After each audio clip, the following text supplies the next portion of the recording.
India's number 1 varicose veins hospitals ఐబీసీను సంప్రదించండి. మీ నొప్పి లేని ప్రయాణాన్ని ప్రారంభించండి. నమస్కారం, మీరు చూస్తున్న సుమన్ టీవీ. నేను మీ కీర్తి. ఆడవాళ్ళకి పీరియడ్స్ వచ్చిన టైంలో దేవాలయాలకి ఎందుకు వెళ్ళకూడదు అన్నది ఎప్పటికీ కాంట్రవర్షియల్ టాపికే. అసలు కొన్ని సింపుల్ సీక్రెట్స్, కొన్ని సింపుల్ లాజిక్స్ ఉన్నాయండి దీని వెనకాల.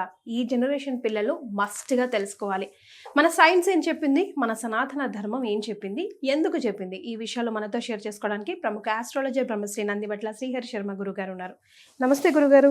వాగర్థావివ సంపృక్తౌ వాగర్థ ప్రతిపత్తయే జగతః పితరౌ వందే పార్వతీ పరమేశ్వరౌ ఆదిత్యాయ చ సోమాయ మంగళాయ బుధాయ చ గురుశుక్రశనిభ్యశ్చ రాహవే కేతవే నమః. శృంగేరి జగద్గురు పీఠాధిపతులకి, కంచి పీఠాధిపతులకి నమస్కారములు తెలియజేసుకుంటూ కార్యక్రమాన్ని ప్రారంభిద్దాం.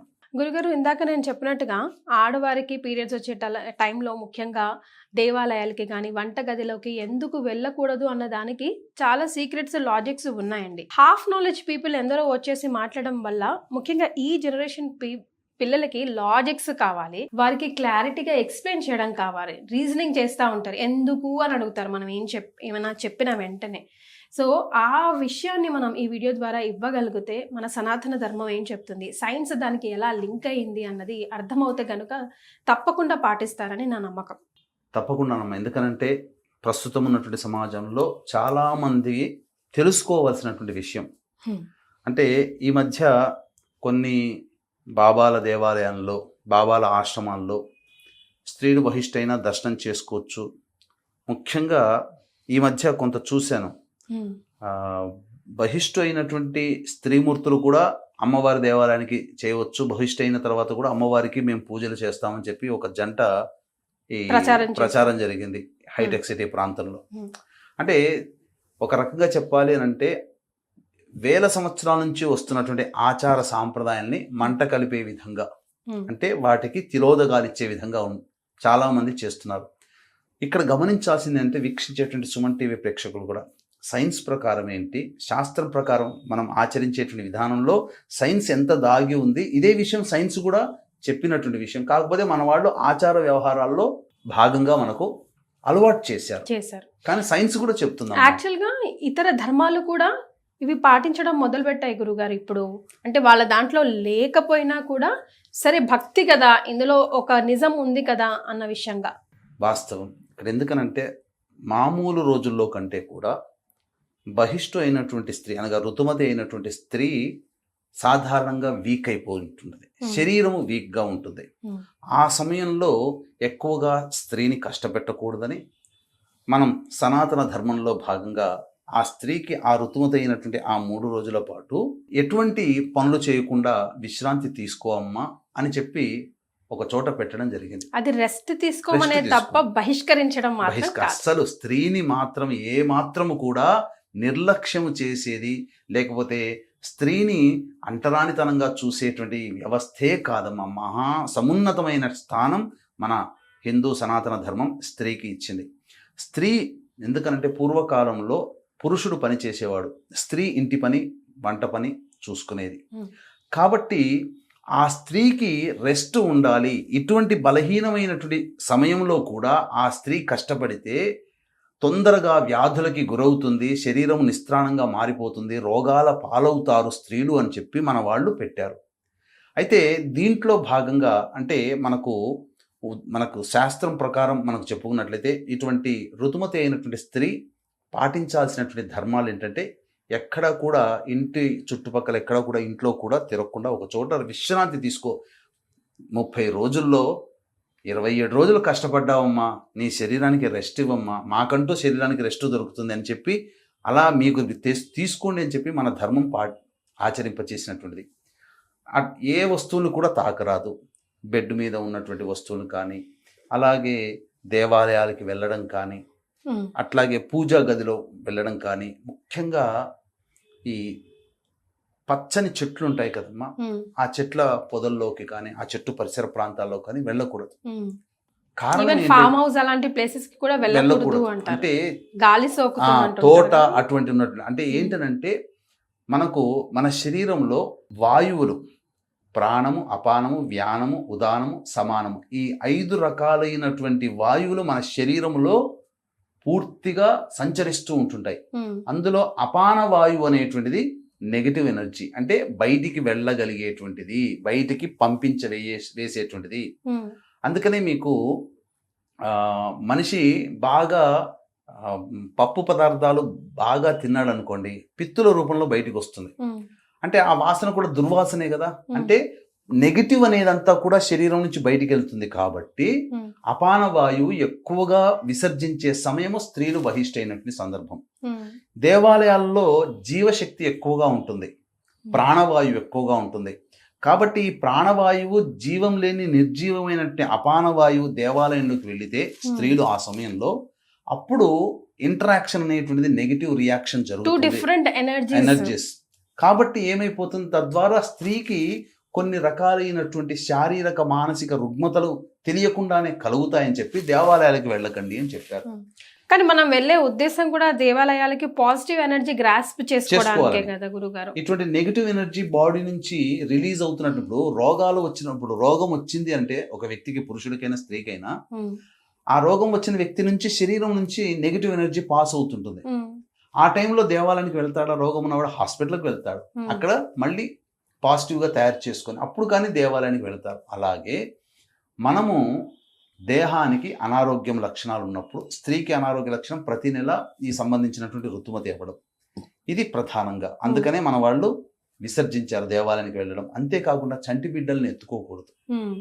ఎందుకంటే ఆ బిడ్డలు అతి సున్నితంగా ఉంటారు కాబట్టి వాళ్ళల్లో కూడా కొన్ని అనారోగ్య సమస్యలు వస్తాయి. భోజనం చేయలేకపోవడము, గుక్కపట్టి ఏడుస్తూ ఉండడము, సన్నగా అయిపోవడం. అప్పటి నుంచి ఋతుమతి అయినటువంటి చాలా మంది తెలియక పిల్లల్ని ఎత్తేసుకుంటారు. దగ్గర వాళ్ళు, బంధువులు, పిన్నులు, వీళ్ళందరూ పెద్దమ్మలు వచ్చి చిరాకు చేస్తూ ఉంటారు. అది మనం కళ్ళకు కట్టినట్టుగా చూస్తూ ఉంటాం కూడా. తులసి చెట్టు అయితే పూర్తిగా మాడిపోతున్నాం. అది పచ్చటి అరటికాయ తీసుకొని వచ్చి బహిష్టైన స్త్రీకి దగ్గరలో పెడితే మరుసటి రోజుకి అది పండిపోతుంది. ఆకుపచ్చది కాస్త పసుపచ్చగా మారిపోతుంది. అంతటి ఎనర్జీ, హీట్ అనమాట. అంతేకాకుండా దేవతా వస్తువులు కడగడం కానీ శుభ్రపరచడం కానీ చేయకూడదు. అలాగే సాధారణంగా ఇల్లు చుట్టుపక్కలంతా తిరగకూడదు. కానీ ప్రస్తుత కాలంలో నడవదు. భోజన పదార్థాలు కూడా వండకూడదు. ఎందుకు అనంటే నెగిటివ్ ఎనర్జీతో ఉన్నప్పుడు వండేటువంటి పదార్థం కూడా భుజించిన వారికి అది నెగిటివ్గా మారుతుంది. నెగిటివ్ ఏంటి, నెగిటివ్ అందులో నెగిటివ్ ఏముంది, అది కూడా పాజిటివే కదా అంటారు. కానీ ఒక్కసారి తమలపాకు చెట్టు, అరటిపండు మీరు చెప్పినట్టు, లేదంటే తులసి ముక్క కనిపిస్తే దాన్ని అసలు మాడిపోతుంది. గాలి అటు నుంచి వెళ్ళినా కూడా, లేదంటే కొంగు తాకినా కూడా వాస్తవం మొత్తం తులసి మొక్కే ఎండిపోతుంది. అంతేకాకుండా దీనికి ఒక శాస్త్రీయమైనటువంటి వృత్తాంతం కూడా ఉందమ్మా. ఎందుకనంటే వృత్రాసురుడు అనేటువంటి బ్రాహ్మణుని చంపినటువంటి కారణం చేత ఇంద్రుడికి బ్రహ్మహత్య పాతకం వచ్చింది. దానివల్ల పూర్తిగా బలహీనుడైపోయాడు. ఇక ఇంద్రాద్యష్టదిక్పాలకుల యొక్క పాలన ఇవన్నీ కూడా ఆగిపోయాయి. అప్పుడు అందరూ బ్రహ్మకి మొరపెట్టుకుంటే అప్పుడు ఆ ఇంద్రుడి యొక్క బ్రహ్మహత్య పాతకాన్ని మోయడానికి ఎవరు సిద్ధపడతారని చెప్పి విచారిస్తే 4 ముందుకొస్తారు. ఒకటి భూమి. ఒకప్పుడు ఈ బ్రహ్మహత్య పాతకాన్ని 25% భూమి తీసుకుంటుంది. ఒకప్పుడు ఎంత తవ్వినా ఆ తవ్విన ప్లేస్ లో మళ్ళీ పూడుకపోయేది కాదు. కానీ ఇప్పుడు ఏంటనంటే ఎంత తవ్వుతామో భూమిని, కొన్నాళ్ల తర్వాత అది మళ్ళీ పూడుకుపోయే విధంగా వరాన్ని పొందింది భూమాత. అదొకటి తీసుకున్నందుకని, బ్రహ్మహత్య పాతకాన్ని తీసుకున్నందుకని. వృక్షాలు, అందుకనే వృక్షాలు కూడా ఈ బ్రహ్మహత్య పాతకాన్ని తీసుకున్నటువంటి కారణం చేత వృక్షం నుంచి బంకలాగా అప్పుడప్పుడు బయటికి వస్తుంటుంది కదమ్మా, అది బ్రహ్మహత్య పాతకం. అందుకనే వృక్షాలు ఏం వరాన్ని పొందాయి, కాండములు నరికి వేసినా మళ్ళీ దాని నుంచి చిగురయ్యేటట్టుగా, చిగురించి మళ్ళీ జీవం పొందేటట్టుగా. అందుకనే కొమ్మలు నరికేసినా మళ్ళీ అక్కడి నుంచి మళ్ళీ చిగురు వస్తుంది. అదొకటి, ఆ వరాన్ని ఆ విధంగా పొందాయి. మూడవది సముద్రుడు తీసుకున్నాడు. సముద్రుడు తీసుకోవడం వల్ల, ఆ బ్రహ్మహత్య పాతకం సముద్రుడు తీసుకోవడం వల్ల జరిగింది ఏంటి, సముద్రుడి దగ్గరికి వెళితే నురగ రూపంలో మనకు అంటుతుంది కదమ్మా, అది బ్రహ్మహత్య పాతక లక్షణం. ఈ పరంగా తీసుకున్నందుకు గాను సముద్రుడికి కలిగినటువంటి వరం ఏంటంటే, సూర్యగ్రహణాలు కొన్ని అమోఘమైనటువంటి పుణ్యతిథుల్లో సముద్ర స్నానం చేసిన వాళ్ళకి సకల పాప విముక్తి కలుగుతుంది. కలుగుతుంది. అంతకుముందు సముద్రంలో అసలు స్నానమే చేసేవాళ్ళు కారు. మ్మ్. కానీ గ్రహణాది శుభ పుణ్య తిథి యోగ తిథిలో. ఉన్నటువంటి సమయాల్లో మ్మ్. స్నానం చేస్తే పాప విముక్తి. అందుకనే ప్రజలందరూ సముద్ర స్నానానికి వెళ్తుంటుంటారు. ఈ వరాన్ని పొందింది. 4వ భాగము మ్మ్. స్త్రీలు తీసుకున్నారు. ఓ. అందువల్లనే స్త్రీ ప్రతి మాసము ఋతుమతి అవుతుంది.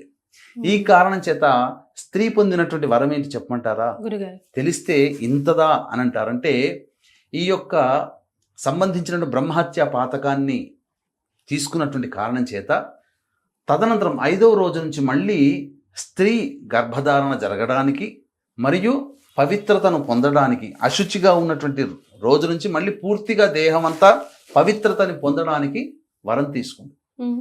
ఎలా గురుగారు? అదే ఆ వరమే పవిత్రతను పొందుతుంది. అప్పటి నుంచి పరిశుద్ధి ఓకే. అవుతుంది. మ్మ్.